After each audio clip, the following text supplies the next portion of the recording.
the economy is doing very well by every measure. We're having probably the greatest economy that we've had anywhere, anytime in the history of our country. We're having a little squabble with China because we've been treated very unfairly for many, many decades, for actually a long time. And it should have been handled a long time ago, and it wasn't, and we'll handle it now. I think it's going to turn out extremely well. We're in a very strong position.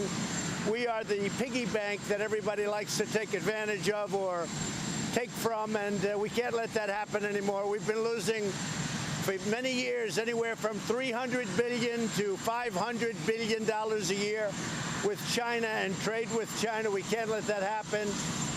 The relationship I have with President Xi is extraordinary. It's really very good, but he's for China and I'm for the USA, and it's very simple. We are, again, in a very, very strong position. They want to make a deal. It could absolutely happen, but in the meantime, a lot of money is being made by the United States, and a lot of strength is being shown. This has never happened to China before. Our economy is fantastic. Theirs is not so good. We've gone up trillions and trillions of dollars since the election. They've gone way down since my election.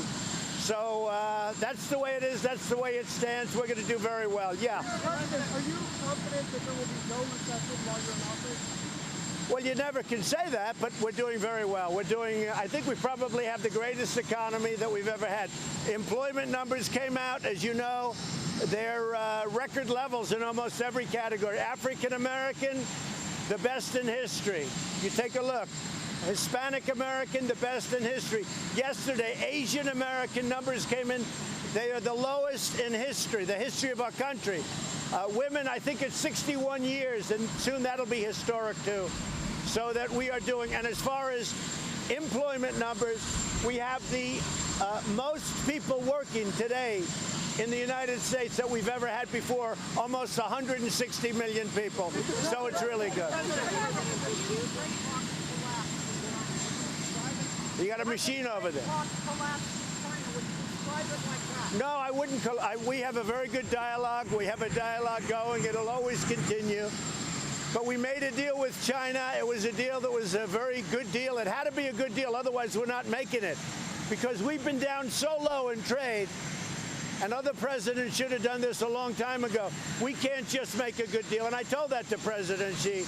But we had a deal that was very close, and then they broke it. They really did. I mean, more than renegotiate, they really broke it. So we can't have that happen.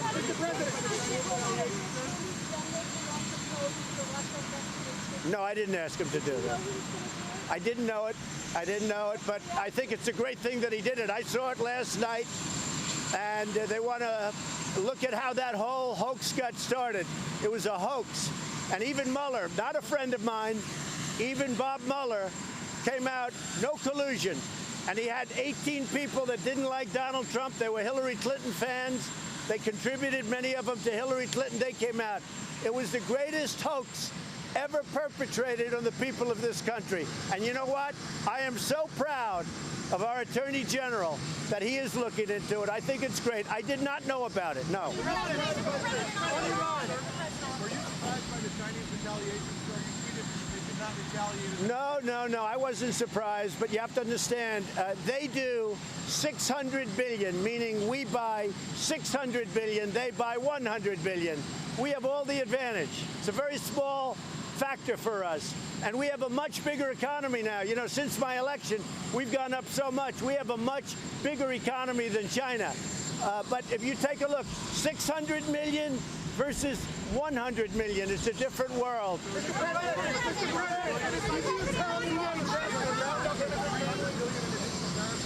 We're looking at that very strongly. About the 325 billion, we're looking at it very strongly. David? Did you tell DHS to round up immigrant families? I don't know anything about that. I read that, probably fake news, but I read that this morning. I don't know anything about it. Why is it unfair, sir, for Don Jr. to be subpoenaed if he's pulled out of testifying twice? Well, you know, it's really a tough situation because my son spent, I guess, over 20 hours testifying about something that Mueller said was 100% okay. And now they want him to testify again. I don't know why. I have no idea why, but it seems very unfair to me. Mr. President, are you planning to send 120,000 to the Middle East in response to Iran? I think it's fake news, okay? Now, would I do that? Absolutely. But we have not planned for that. Hopefully, we're not going to have to plan for that. And if we did that, we'd send a hell of a lot more troops than that. But I think it's just, where was that story? In the New York Times? Well, the New York Times is fake news. Are you willing to trade war, Mr. President? Go ahead. Say this is a small squabble, but don't you understand that American consumers may very well suffer because of this? Yeah. So you have no tariff to pay whatsoever if you're a business. All you have to do is build or make your product in the United States. There's no tariff whatsoever.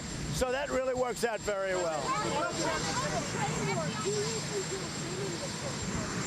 I think we're winning it.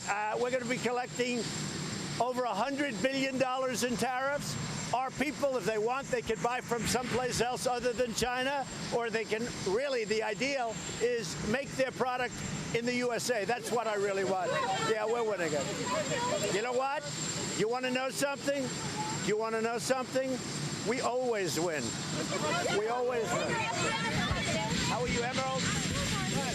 What's up? Do you still have confidence in Christopher Wray after he said he went exactly how it was? Well, I didn't understand his answer because I thought the Attorney General answered it perfectly. So I certainly didn't understand that answer. I thought it was a ridiculous answer. Thank you. How is it not socialism?